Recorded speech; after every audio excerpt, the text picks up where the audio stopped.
প্রিয় দর্শক, আসসালামু আলাইকুম। আপনারা সবাই কেমন আছেন? আশা করছি আপনারা সবাই ভালো আছেন। আজকে আপনাদের সামনে দেখুন বন্ধুরা, আমরা একটি ভিডিও নিয়ে হাজির হয়েছি। অবশ্যই কিন্তু ভিডিওটি আপনারা শেষ পর্যন্ত দেখবেন। বন্ধুরা, আপনারা দেখতে পাচ্ছেন আমরা আমাদের বাড়ির আঙিনায় একটি কাঁচামরিচের চারা রোপণ করেছি। বন্ধুরা দেখতে পাচ্ছেন সেই গাছটি কিন্তু বড় হয়ে গেছে। আপনারা দেখতে পাচ্ছেন কাঁচামরিচ এসেছে। এটি কিন্তু কালো রঙের কাঁচামরিচ এবং এই কাঁচামরিচগুলো কিন্তু খুবই পুষ্টিকর। বন্ধুরা আপনারা জানেন এই কাঁচামরিচ কিন্তু আপনারা রান্নায় খেতে পারে, রান্না করে আপনাদের খাওয়া যায় রান্নার সাথে। তাছাড়া যে কোনো ভর্তা ভাজিতেও এই কাঁচামরিচ ব্যবহার করা যায়।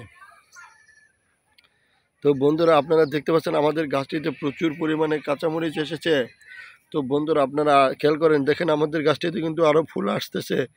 এটিতে কিন্তু এই যে দেখতে পাচ্ছেন আরও কাঁচামরিচ আসবে। তো বন্ধুরা চাইলে কিন্তু আপনারাও খুব সহজেই এই কাঁচামরিচ আপনাদের গাছ আপনাদের নিজেরা রোপণ করে আপনারা খুব সহজেই এই কাঁচামরিচকে আপনাদের খেতে পারেন।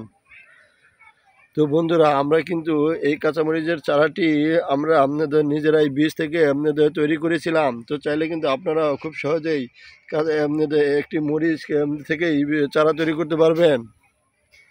তো বন্ধুরা আমাদের এই ভিডিওটি যদি আপনাদের কাছে ভালো লেগে থাকে তাহলে অবশ্যই কিন্তু এই ভিডিওতে একটি লাইক দিয়ে চ্যানেলটি সাবস্ক্রাইব করে দিবেন এবং বেশি বেশি শেয়ার করে দিবেন। যদি কোনো মন্তব্য থাকে তাহলে কমেন্টস করে যাবেন। সবাইকে ধন্যবাদ। আসসালামু আলাইকুম।